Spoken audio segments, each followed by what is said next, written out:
ام روزانه بحث دکن به چت سری خلکی مل عفرینه چوا مالی وانتین تالان کرن چوا چکدار و عربین هاویرده دست داتینن سر مالوان اوجی کوچ بردبن بخوانید مینن جنه که خلک عفرینه ده ویدیو که دا گازنا دکه خماخوتین زمان لگل هفجین خواه رنشتیه ده بیجه اف 5 سال گروپین چکدار دستانین سر مالوان و اونها لگندکی دندجین جمال خواهتن درخستن چکدار کتن مالوان او جی کوچ بربونه ده بیجه اجدماکو او ده چن جمع چکدارن و داخواز مالا خود کن هر روز سوز دادن وان ها ایرو مالوان درکبن ها سبا درکبن ها ایرو درکبن ها سبا درکبن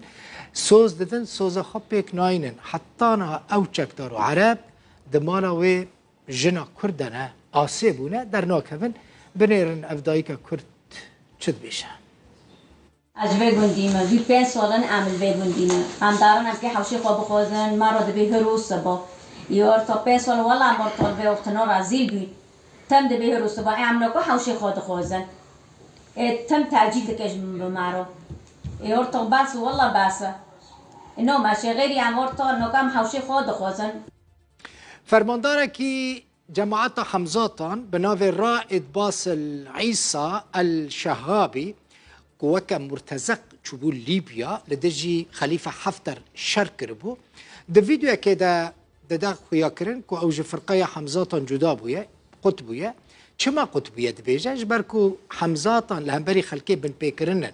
انجام ددان خلق كشتن وكا كشتن روجنموان ابو غنام لبابه و توپاران کرنا گلک باجارو کن در دور حلبه او فرماندار به رتبه رائد اشکرت که او جلیبیا نو و گریایه و برای فرماندار که بلندی چکدار حمزات بویه لیجبن جبر بن پیکرنین حمزاتان جو گروپ جدا بویه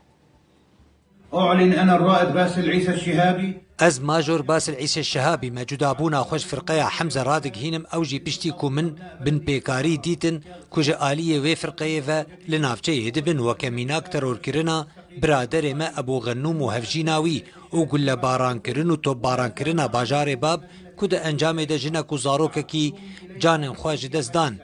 افتشتكا كو از بي ايشيام لباجار خوي بريندار بشتي از جليبيا وغريام لو ما از شانازم كو جدابونا خوا جوي فرقه رادق هينم و تفلي ريزن شورشگيرن آزاد ببن هر وها داخوازج همو كسن ستمليبوي تفرقه ددكم كو او جي جدا ببن و بن بيكاري فرماندارن وي اشكره بكن